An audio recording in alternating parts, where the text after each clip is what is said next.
বাচ্চার ভবিষ্যৎ।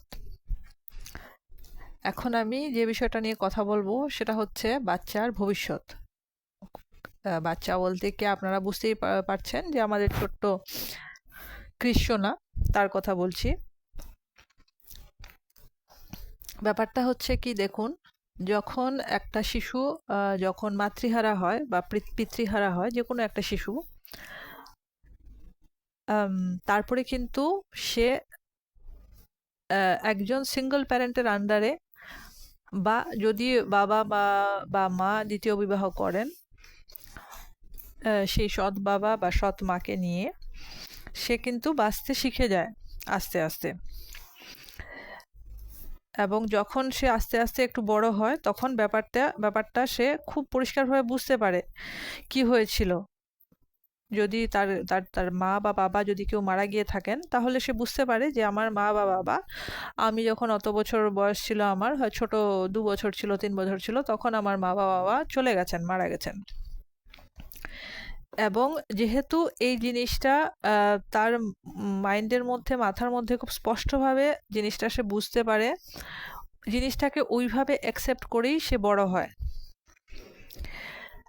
এখন যেসব বাচ্চাদের ধরেন যারা ওইরকম একটা ফ্যামিলিতে বড় হচ্ছে, যেখানের মধ্যে মা বাবার মধ্যে একটা সমস্যা, ঝামেলা, মা বাবা কোনো কারণে সেপারেটেড থাকছে, এবং হয় বাচ্চাটা মার কাছে থাকছে বা বাবার কাছে থাকছে, কিন্তু বাচ্চারা জানে যে আমার বাবা মা এই কারণে তাদের মধ্যে একটা ঝামেলা বা বনিবনা হচ্ছে না, তার জন্য মা বাবা আলাদা থাকছেন। সেটা তারা বুঝতে পারে, একটা বয়সের পরে তারা বুঝতে পারে, এবং সেই ক্ষেত্রেও তারা ব্যাপারটাকে ওইভাবেই অ্যাকসেপ্ট করে বড় হওয়ার চেষ্টা করে। যদিও তার কারণে যেসব বাচ্চারা ছোট এরকম সেপারেটেড ফ্যামিলিতে বড় হয়, তারা কিন্তু তারা অনেকটা কষ্টের মধ্যে থাকে, মানসিকভাবে তারা প্রচুর কষ্ট পায়। বিশেষ করে অ্যাডোলেসেন্ট পিরিয়ডে, যখন তাদের বয়স 13-14 বছর, বয়ঃসন্ধির যখন সময়টা আসে, ওই সময়টা তারা কিন্তু প্রচুর মানসিক কষ্ট পায়, তার মনে প্রচুর প্রশ্ন আসে, কেন আমার মা বাবা আলাদা হয়ে গেছিল, কেন আমার মা বাবা একসাথে নেই, অন্যদের মা বাবা আছে একসাথে, কেন আমার মা বাবা একসাথে নেই, ওরকম প্রচুর প্রশ্ন তার মনে থাকে। এখন একটা বাচ্চা যাকে 2 বা 2.5 বছর বয়সে তাকে বলা হয় যে তোমার মা মারা গেছে, কিন্তু তার মা কিন্তু জীবিত, তো বাচ্চাটাকে মিথ্যে কথা বলা হয়, তোর মা মরে গেছে। তো বাচ্চাটা কিন্তু যখন বড় হবে আস্তে আস্তে, হয়তো এখন এই বাচ্চাটা 4 বছর, ও স্কুলে যাচ্ছে, আস্তে আস্তে বাচ্চাটা কিন্তু খুব তাড়াতাড়ি জানতে পারবে। তার বয়স যখন 5 বছর 6 বছর, এখনকার বাচ্চারা তো অনেক বেশি বয়সের হিসেবে তারা অনেক বেশি ম্যাচিওর থাকে। তো নিশ্চয়ই স্কুলের মধ্যে কোনো না কোনো বন্ধু কেউ তাকে বলবে যে তার মা আসলে মরে যায়নি, তার মা জীবিত। তো এখন যে বাচ্চাটার মনে যে একটা কনফিউশন সৃষ্টি হবে, যে আমার মা কি আদৌ জীবিত? তাহলে মা যদি জীবিত থাকে, তাহলে আমার বাবা কেন আমাকে মিথ্যে কথা বলল? আমার বাবা, দাদু, ঠাকুমা কেন আমাকে মিথ্যে কথা বলল? এবং এই প্রশ্নটা কিন্তু সে যেভাবেই হোক আনসার খুঁজে বের করার চেষ্টা করবে, সে উত্তরটা কিন্তু সে যেভাবেই হোক, এবং তার জন্য তার যদি স্বর্গমর্ত পাতাল এক করতে হয়, সে কিন্তু স্বর্গমর্ত পাতাল এক করবে এই প্রশ্নের উত্তরটা খুঁজে বের করার জন্য। আমি কেন বলতে পারছি? কারণ হচ্ছে আমি এই বিষয়টা নিয়ে অনেকটা জানি, এবং যেহেতু আমি অনেকটাই চাইল্ড সাইকোলজি নিয়ে পড়াশোনা করেছি, তার জন্য কিন্তু আমি এই জিনিসটা আমি বলতে পারি।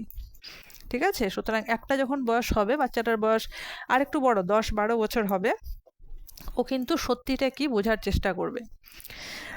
আর তার মার বিরুদ্ধে যে সব ভিডিওগুলা বিভিন্ন জায়গায় যে বানানো হয়েছে, যদি আমি ধরেও নেই যে ভবিষ্যতে কোনো একটা আদালতের এমন কোনো একটা জাজমেন্ট আসবে যার কারণে সব এই ভিডিওগুলোকে হয়তো ডিলিট করার জন্য, যদিও আমি জানি এরকম হবে না, কিন্তু আমি ধরে নিলাম তর্কের খাতিরে যে সব ভিডিও ডিলিট করে দেওয়া হলো, তার মায়ের বিরুদ্ধে যত ভিডিও ইউটিউবে নামানো হয়েছে সব ভিডিও ডিলিট করে দেওয়া হলো, বা এই টপিকে যতটা ভিডিও হয়েছিল সব ভিডিও ইউটিউবকে ইনস্ট্রাকশন দেওয়া হলো তোমরা ভিডিওটা ডিলিট করে দাও।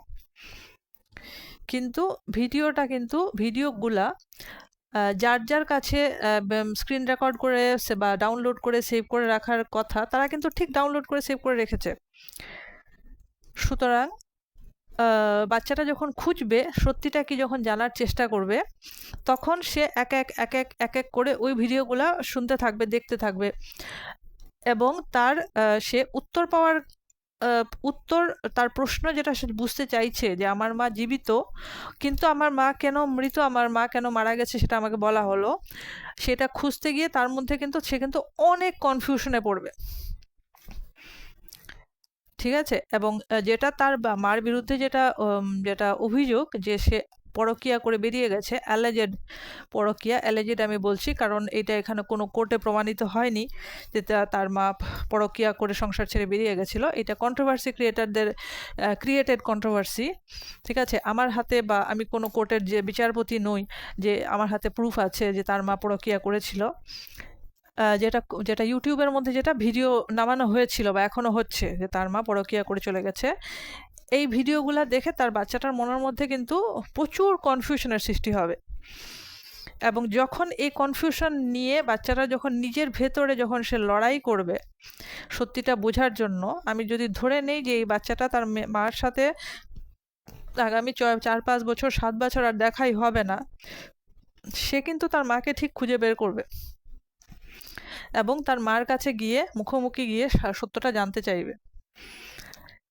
সমস্যাটা কি হচ্ছে জানেন? সমস্যাটা হচ্ছে যে এই সব কিছু যখন চলবে না তার মনের মধ্যে, তখন বাচ্চাটা কিন্তু পড়াশোনা, খেলাধুলা, গান বাজনা কিছুতেই কিন্তু মনোযোগ দিতে পারবে না। ওইখানে হচ্ছে সমস্যা।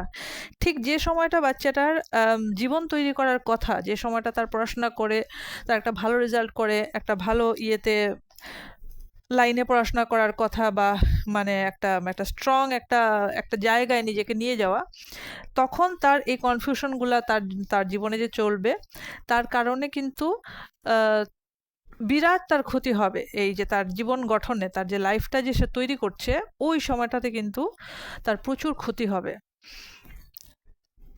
এবং যখন ওই সময়টা একবার পেরিয়ে যাবে এবং হয়তো যখন সে বুঝতে পারবে যে না, আমার অনেকটা সময় জীবনের নষ্ট হয়ে গেছে, আমার এখন কিছু একটা করা উচিত, ততদিনে হয়তো অনেকটা দেরি হয়ে যাবে। কারণ এই সব যে নেগেটিভ কন্ট্রোভার্সি, যে কিছু কন্ট্রোভার্সি ক্রিয়েটাররা যে সাজিয়ে রেখেছেন ইউটিউবের মধ্যে, অবশ্যই তার এই নেগেটিভ কন্ট্রোভার্সির কারণে তাদের বাড়িতে প্রচুর ডলার ইনকাম হয়েছে, তাদের বাড়িতে প্রচুর তারা জিনিসপত্র কেনাকাটা করতে পেরেছেন, কিন্তু at the cost of at the cost of what? ঠিক আছে? কারণ এই বাচ্চাটার মা যে এই যে চোখের জল যে ফেলছে এতদিন থেকে, আর এই বাচ্চাটা যে মার থেকে দূরে থেকে বাচ্চাটা যে চোখের জল ফেলছে আর ফেলবে ভবিষ্যতে, যদি তার নতুন মা আসেও, সে কিন্তু তার বায়োলজিক্যাল মাদারকে কখনোই ভুলে যাবে না। আর বায়োলজিক্যাল মাদার কি করে হঠাৎ করে একদিন হঠাৎ উধাও হয়ে গেল আমার চোখের সামনে থেকে, কালকে পর্যন্ত মা আমার পাশে ছিল, আর পরের দিন আমি ঘুম থেকে উঠে আমি চোখ খুলে দেখি মা নেই, এই যে জিনিসটা না, সে বোঝার চেষ্টা করবে।